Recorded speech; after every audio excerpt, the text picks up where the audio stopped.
ಎಲ್ಲರಿಗೂ ನಮಸ್ಕಾರ. ಇವತ್ತು ಒಂದು ಹಳೆಯ ಸಾಂಪ್ರದಾಯಿಕ ತಿಂಡಿ ಕಲ್ತಪ್ಪ ರೆಸಿಪಿಯನ್ನು ತೋರಿಸ್ತಾ ಇದ್ದೇನೆ. ಮಂಗಳೂರು ಕಡೆ ಎಲ್ಲ ಮಾಡುವಂತಹ ಒಂದು ರುಚಿಯಾದ ಬ್ರೇಕ್ಫಾಸ್ಟ್ ರೆಸಿಪಿ. ತುಂಬಾ ರುಚಿಯಾಗಿ ಆಗ್ತದೆ ಮತ್ತು ತುಂಬ ಹಳೆಯ ಒಂದು ಸಾಂಪ್ರದಾಯಿಕ ತಿಂಡಿ ಅಂತಲೇ ಹೇಳ್ಬೋದು. ಕ್ರಿಸ್ಪಿಯಾಗಿ ತುಂಬಾ ರುಚಿಯಾಗಿ ಆಗಿದೆ.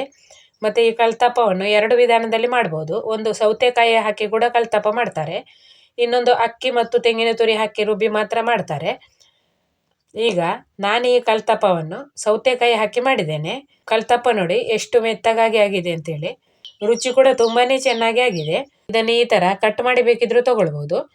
ಆರೋಗ್ಯ ಸಮಸ್ಯೆಯಿಂದಾಗಿ ಸ್ವರದಲ್ಲಿ ಸ್ವಲ್ಪ ಚೇಂಜಸ್ ಆಗಿದೆ, ಸ್ವಲ್ಪ ಅಡ್ಜಸ್ಟ್ ಮಾಡ್ಕೊಳ್ಳಿ. ನಾನು ಈ ಕಲ್ತಪ್ಪವನ್ನು ಬಾಣಲೆಯಲ್ಲಿ ಮಾಡಿದ್ದೇನೆ, ಹಾಗಾಗಿ ನೀವು ಇದಕ್ಕೆ ಬಾಣಲೆ ದೋಸೆ ಅಂತ ಬೇಕಿದ್ರೂ ಹೇಳ್ಬೋದು. ಈಗ ಸುಲಭದಲ್ಲಿ ಮತ್ತು ರುಚಿಯಾಗಿ ಮಾಡಿಕೊಳ್ಳುವಂತಹ ಈ ಒಂದು ಕಲ್ತಪ್ಪ ರೆಸಿಪಿಯನ್ನು ಹೇಗೆ ಮಾಡೋದು ಅಂತ ನೋಡುವ. ಈಗ 2 ಸೌತೆಕಾಯಿ ತಗೊಂಡಿದ್ದೇನೆ, ಸಣ್ಣ ಸಣ್ಣ ಸೌತೆಕಾಯಿ. ಅಳತೆಗೆ ಒಂದು ಲೋಟವನ್ನು ತಗೊಂಡ್ರೆ ಕರೆಕ್ಟಾಗಿ ಹಾಕಿಕೊಳ್ಳಿಕ್ಕೂ ಆಗ್ತದೆ. ಈಗ ನಾನು 1 ಲೋಟ ಇಲ್ಲಿ ಅಕ್ಕಿಯನ್ನು ತಗೊಂಡಿದ್ದೇನೆ. ಅಕ್ಕಿ ರೇಷನ್ ಅಕ್ಕಿ ತಗೊಂಡದ್ದು. ದೋಸೆ ಅಕ್ಕಿ ಯಾವುದು ಬೇಕಿದ್ರೂ ನೀವು ಹಾಕ್ಕೊಳ್ಬೋದು.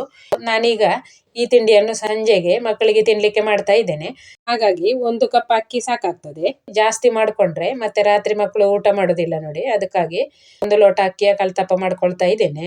ಈಗ ನಾನು ಮೊದಲೇ ಅಕ್ಕಿಯನ್ನು ನೆನೆಸಿಟ್ಕೊಂಡಿದ್ದೇನೆ, ಒಂದು 3 ಗಂಟೆ ಇದನ್ನು ನೆನೆಸಿದ್ದೇನೆ. ಈಗ ಇದಕ್ಕೆ ಹಾಕ್ಲಿಕ್ಕೆ ಬೆಲ್ಲ ಮತ್ತು ತೆಂಗಿನ ತುರಿ ತಗೊಳ್ಬೇಕು.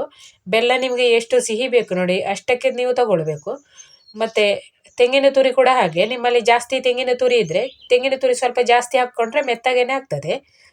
ಈಗ ಸೌತೆಕಾಯಿ ಕೂಡ ನೋಡಿ 1 ಕಪ್ ಆಗುವಷ್ಟು ಸೌತೆಕಾಯಿ ಕೂಡ ತುಂಡು ಮಾಡಿ ತಗೊಂಡಿದ್ದೇನೆ. ನೀವು ಇದನ್ನು ತುರಿದು ಬೇಕಿದ್ರೂ ತಗೊಳ್ಬೋದು.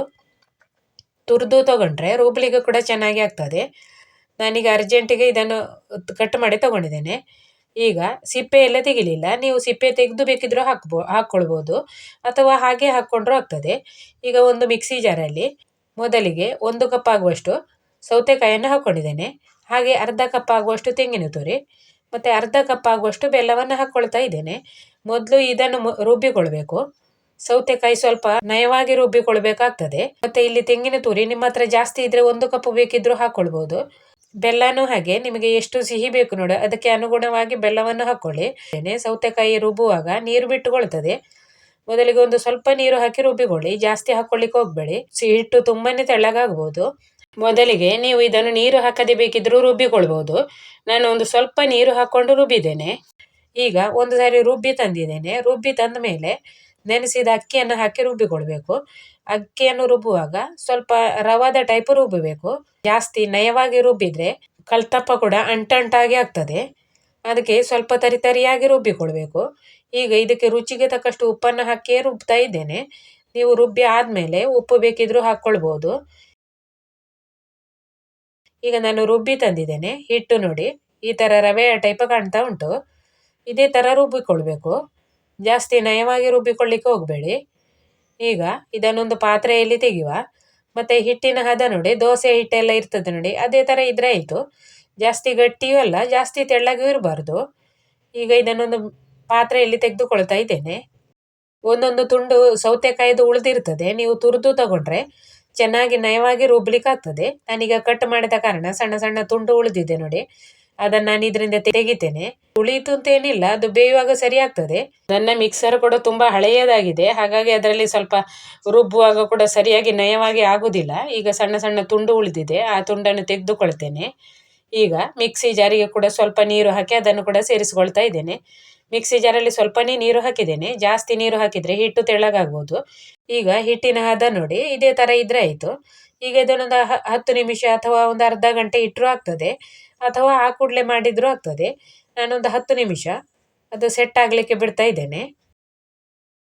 10 ನಿಮಿಷ ನಾನು ಹಾಗೆ ಇಡ್ತಾ ಇದ್ದೇನೆ, ಸ್ವಲ್ಪ ಸೆಟ್ ಆಗ್ಲಿಕ್ಕೆ ಬಿಡ್ತಾ ಇದ್ದೇನೆ. ಈಗ ಒಂದು 10 ನಿಮಿಷ ಆದ್ಮೇಲೆ ಈಗ ಇದನ್ನು ಚೆನ್ನಾಗಿ ಒಂದು ಸಾರಿ ಮಿಕ್ಸ್ ಮಾಡ್ಕೊಳ್ಬೇಕು. ಹಾಗೆ ಇದಕ್ಕೆ ಉಪ್ಪು ತಾಗಿದೆ ಅಂತ ನೋಡಿಕೊಂಡು, ತಾಗದಿದ್ರೆ ಮತ್ತೆ ಒಂದು ಸ್ವಲ್ಪ ಹಾಕ್ಕೊಳ್ಬೇಕು. ಬೆಲ್ಲ ಕೂಡ ಹಾಗೆ ಕಡಿಮೆ ಆಗಿದ್ರೆ ಮತ್ತೆ ಒಂದು ಸ್ವಲ್ಪ ಹಾಕ್ಕೊಳ್ಬೋದು. ಹಳ್ಳಿಯಲ್ಲಿ ಆದ್ರೆ ಇದನ್ನು ಮಣ್ಣಿನ ಮಡಕೆಯಲ್ಲಿ ಮಾಡ್ತಾರೆ, ಅವ್ರ ಹತ್ರ ಬೆಂಕಿ ಒಲೆ ಎಲ್ಲ ಇರ್ತದೆ ನೋಡಿ. ಕಲ್ತಪ್ಪ ಮಾಡೋದೇ ಬೆಂಕಿ ಒಲೆ ಮೇಲೆ. ಈಗ ನಮ್ಮ ಹತ್ರ ಬೆಂಕಿ ಒಲೆ ಇಲ್ಲ, ಹಾಗಾಗಿ ನಾವು ಗ್ಯಾಸ್ ಮೇಲೆ ಹೇಗೆ ಮಾಡೋದಂತ ತೋರಿಸ್ತಾ ಇದ್ದೇನೆ. ನಿಮ್ಮ ಹತ್ರ ಮಣ್ಣಿನ ಪಾತ್ರೆ ಇದ್ರೆ ಗ್ಯಾಸ್ ಮೇಲೆ ಮಣ್ಣಿನ ಪಾತ್ರೆ ಇಟ್ಟು ಕೂಡ ನೀವು ಈ ಕಲ್ತಪ್ಪವನ್ನು ಮಾಡ್ಕೊಳ್ಬಹುದು. ಈಗ ನನ್ನಲ್ಲಿ ಮಣ್ಣಿನ ಪಾತ್ರೆ ಕೂಡ ಇಲ್ಲ, ಬೆಂಕಿ ಒಲೆ ಕೂಡ ಇಲ್ಲ, ಅದಕ್ಕಾಗಿ ಗ್ಯಾಸ್ ಮೇಲೆ ನಾನು ಮಾಡ್ಕೊಳ್ತಾ ಇದ್ದೇನೆ. ಹೇಗೆ ಮಾಡೋದು ಅಂತ ತೋರಿಸ್ತೇನೆ.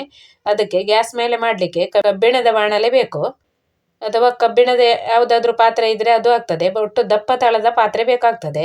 ಒಲೆ ಮೇಲೆ ಒಂದು ಕಬ್ಬಿಣದ ಬಾಣಲೆಯನ್ನು ಇಟ್ಟಿದ್ದೇನೆ. ಇದಕ್ಕೆ ಸ್ವಲ್ಪ ದಪ್ಪ ತಳದ ಬಾಣಲೆಯನ್ನು ತಗೊಳ್ಬೇಕು. ನೀವು ಅಲ್ಯೂಮಿನಿಯಂ ಬಾಣಲೆ ಎಲ್ಲ ಇಟ್ಟರೆ ಅದು ಬೇಗನೆ ಕಪ್ಪಾಗ್ತದೆ.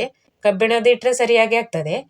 ಕಬ್ಬಿಣ ನಿಧಾನಕ್ಕೆ ಬಿಸಿ ಆಗ್ತದೆ, ಹಾಗೆ ಬೇಗನೆ ಕರಚುವುದಿಲ್ಲ ನೋಡಿ. ಈಗ ನಾನು ಇದರಲ್ಲಿ 2 ಚಮಚ ಎಣ್ಣೆ ಹಾಕೊಂಡಿದ್ದೇನೆ. ಎಣ್ಣೆ ತೆಂಗಿನ ಎಣ್ಣೆ ಹಾಕಿದ್ರೂ ಆಗ್ತದೆ, ಅಥವಾ ತುಪ್ಪ ಹಾಕಿದರೆ ಮತ್ತೆ ಕೂಡ ಒಳ್ಳೆಯದಾಗ್ತದೆ. ನಿಮ್ಮಲ್ಲಿ ಯಾವುದು ಇರ್ತದೆ ನೋಡಿ ಅದನ್ನು ನೀವು ಹಾಕ್ಕೊಳ್ಳಿ. ಹಾಗೆ 1 ಚಮಚ ಸಾಸಿವೆ ಹಾಕ್ಕೊಂಡಿದ್ದೇನೆ. ಸಾಸಿವೆ ಸಿಡಿದ ಮೇಲೆ ಈ ಹಿಟ್ಟು ಹಾಕ್ಕೊಳ್ಬೇಕು. ಇದು ಕಲ್ತಪ್ಪ ಮಾಡುವಾಗ ಎಲ್ಲ ಹಿಟ್ಟನ್ನು ಒಂದೇ ಸಾರಿ ಸುರಿದು ಕಲ್ತಪ್ಪ ಮಾಡೋದು. ಈಗ ಬಾಣಲೆಗೆ 2 ರಿಂದ 3 ಸೌಟ್ ಆಗುವಷ್ಟು ಹಿಟ್ಟನ್ನು ಹಾಕ್ಕೊಳ್ಬೋದು. ಅಷ್ಟು ದಪ್ಪ ಕಲ್ತಪ್ಪ ಮಾಡ್ಕೊಳ್ಬೋದು. ಬೇಯಿಸ್ಲಿಕ್ಕೆ ಬೆಂಕಿ ಒಲೆ ಇಲ್ಲ, ಹಾಗಾಗಿ ನಾವು ಸ್ವಲ್ಪ ಸ್ವಲ್ಪವೇ ಹಿಟ್ಟು ಹಾಕಿ ಮಾಡಿಕೊಡುವ. ಈಗ ಒಂದು 2 ಸೌಟು ಹಿಟ್ಟು ಹಾಕಿದ್ದೇನೆ, ಮತ್ತೆ ಒಂದು ಸ್ವಲ್ಪ ಹರಡಬೇಕು ಅದನ್ನು. ಈಗ ಗ್ಯಾಸನ್ನು ಲೋ ಫ್ಲೇಮಲ್ಲಿ ಇಡಬೇಕು. ಬೆಂಕಿ ಒಲೆ ಇದ್ರೆ ನೋಡಿ ಈ ಥರ ಒಂದು ಪ್ಲೇಟ್ ಮುಚ್ಚಬೇಕು. ಅದರ ಮೇಲೆ ಕೆಂಡವನ್ನು ಹಾಕ್ಕೊಳ್ಬೇಕು. ಅದರ ಮೇಲೆ ಕೆಂಡ ಹಾಕೋದ್ರಿಂದ ಮೇಲ್ಭಾಗ ಕೂಡ ಚೆನ್ನಾಗಿ ಬೆಂದಿರ್ತದೆ, ಕೆಳಭಾಗದಲ್ಲಿ ಕೂಡ ನಿಧಾನಕ್ಕೆ 2 ಕಡೆ ಚೆನ್ನಾಗಿ ಬೇಯ್ತದೆ. ನಮ್ಮ ಹತ್ರ ಕೆಂಡ ಎಲ್ಲ ಇಲ್ಲ ನೋಡಿ, ಹಾಗಾಗಿ ಮುಚ್ಚಳ ಮುಚ್ಚಿಕೊಂಡು ಇದನ್ನು ಬೇಯಿಸಿಕೊಳ್ಳುವ. ಈಗ ಒಂದು ಬದಿಯಲ್ಲಿ ಚೆನ್ನಾಗಿ ಬೆಂದಿದೆ. ಈಗ ಇದನ್ನು ನಿಧಾನಕ್ಕೆ ಮಗುಚಿ ಹಾಕಬೇಕು. ಇದು ಬಾಣಲೆಯಲ್ಲಿ ಮಾಡೋದ್ರಿಂದ ಅದು ತೆಗಿಲಿಕ್ಕೆ ಕೂಡ ಸ್ವಲ್ಪ ಅಷ್ಟು ಸುಲಭ ಆಗುದಿಲ್ಲ. ಸ್ವಲ್ಪ ಬಾಣಲೆಯನ್ನು ಬಗ್ಗಿಸಿ ತೆಗೆದು ಮಗುಚಿ ಹಾಕಬೇಕು. ತುಂಬಾ ಮೆತ್ತಗಾಗಿ ಆಗಿದೆ, ಹಾಗಾಗಿ ನಿಧಾನಕ್ಕೆ ಮಗುಚಿ ಹಾಕಬೇಕು, ಇಲ್ಲ ಇದ್ರೆ ಕಲ್ತಪ್ಪ ಕಟ್ಟಾಗ್ಬೋದು. ಈಗ ಮಗುಚಿ ಹಾಕಿದ್ದೇನೆ. ಇನ್ನು 2 ಸೈಡ್ ಚಂದ ಮಾಡಿ ಬೇಯಿಸಿಕೊಳ್ಬೇಕು. ಕ್ರಿಸ್ಪಿ ಆಗಬೇಕು ನೋಡಿ, ಆ ಥರ ಬೇಯಿಸಿಕೊಳ್ಬೇಕು. ದೊಡ್ಡ ಉರಿ ಮಾಡಿ ಬೇಯಿಸಿದ್ರೆ ಬೇಗನೆ ಕಪ್ಪಾಗಿ ಬಿಡ್ತದೆ, ಅದಕ್ಕಾಗಿ ಲೋ ಫ್ಲೇಮಲ್ಲಿ ಇಟ್ಟು ಬೇಯಿಸಿಕೊಳ್ಳಿ. ಈಗ 1 ಚಮಚ ಅಥವಾ 2 ಚಮಚ ಎಣ್ಣೆ ಅಥವಾ ತುಪ್ಪವನ್ನು ಸೈಡಲ್ಲಿ ಹಾಕ್ಕೊಳ್ಬೇಕು. ಚೆನ್ನಾಗಿ 2 ಸೈಡು ಚೆನ್ನಾಗಿ ಬೇಯಬೇಕಲ್ಲ, ಅದಕ್ಕಾಗಿ ಸ್ವಲ್ಪ ಎಣ್ಣೆಯನ್ನು ಕೂಡ ಹಾಕ್ಕೊಳ್ಬೇಕು. ಈಗ ಒಂದು 5 ನಿಮಿಷ ಹಾಗೆ ಸಣ್ಣ ಉರಿಯಲ್ಲಿ ಬೇಯಿಸಿಕೊಳ್ಬೇಕು. ಈಗ ಇದು ಬೆಂದಿದೆ. ಈಗ ಇದನ್ನು ತೆಗೆಯುವ. ನೋಡಿ, ನಿಮಗೆ 2 ಕಡೆ ಎಷ್ಟು ಚೆನ್ನಾಗಿ ಬೆಂದಿದೆ ಅಂತ ತೋರಿಸ್ತೇನೆ. ಕಬ್ಬಿಣದ ಬಾಣಲೆಯಲ್ಲಿ ಮಾಡಿದ ಕಾರಣ ಕಪ್ಪಾಗಲಿಲ್ಲ ನೋಡಿ, ಚೆನ್ನಾಗಿ ಆಗಿದೆ. ಹಾಗೆ ನೀವು ಅಲ್ಯೂಮಿನಿಯಂ ಪಾತ್ರೆಯಲ್ಲಿ ಮಾಡಿದರೆ ಅದು ಬೇಗನೆ ಕಪ್ಪಾಗಿ ಬಿಡ್ತದೆ, ಕರಚಿ ಹೋಗ್ತದೆ. ಈಗ ಕಲ್ತಪ್ಪ ಸೈಡ್ ಎಲ್ಲ ಕ್ರಿಸ್ಪಿಯಾಗಿ ಮಧ್ಯದಲ್ಲಿ ಮೆತ್ತಗಾಗಿ ಆಗಿದೆ ನೋಡಿ. 2 ಬದಿ ಚೆನ್ನಾಗಿ ಬೆಂದಿದೆ, ಸ್ವಲ್ಪ ಕೂಡ ಕಪ್ಪಾಗಲಿಲ್ಲ. ಈಗ ಇದೇ ಥರ ಎಲ್ಲ ಕಲ್ತಪ್ಪವನ್ನು ಮಾಡಿಕೊಂಡ್ರೆ ಆಯಿತು. ಈಗ ರುಚಿಯಾದ ನಮ್ಮ ಮಂಗಳೂರು ಶೈಲಿಯ ಕಲ್ತಪ್ಪ ರೆಡಿ ಆಗಿದೆ. ಮಂಗಳೂರು ಕಡೆನೇ ಜಾಸ್ತಿಯಾಗಿ ಇದನ್ನು ಮಾಡ್ತಾರೆ. ಈಗ ಇದನ್ನು ಕಟ್ ಮಾಡಿ ಬೇಕಿದ್ರೂ ನೀವು ತಗೊಳ್ಬಹುದು. ನೀವು ಮಾಡಿ ನೋಡಿ. ಹಾಗೆ ವಿಡಿಯೋ ಇಷ್ಟ ಆದರೆ ಒಂದು ಲೈಕ್ ಮಾಡಿ, ವಿಡಿಯೋವನ್ನು ಹೈಪ್ ಮಾಡಿ. ಚಾನೆಲನ್ನು ಸಬ್ಸ್ಕ್ರೈಬ್ ಮಾಡದವರು ಸಬ್ಸ್ಕ್ರೈಬ್ ಮಾಡಿಕೊಳ್ಳಿ. ನಿಮ್ಮ ಅನಿಸಿಕೆಯನ್ನು ಕಮೆಂಟಲ್ಲಿ ತಿಳಿಸಿ. ವಿಡಿಯೋ ನೋಡುವ ಎಲ್ಲರಿಗೂ ಧನ್ಯವಾದಗಳು.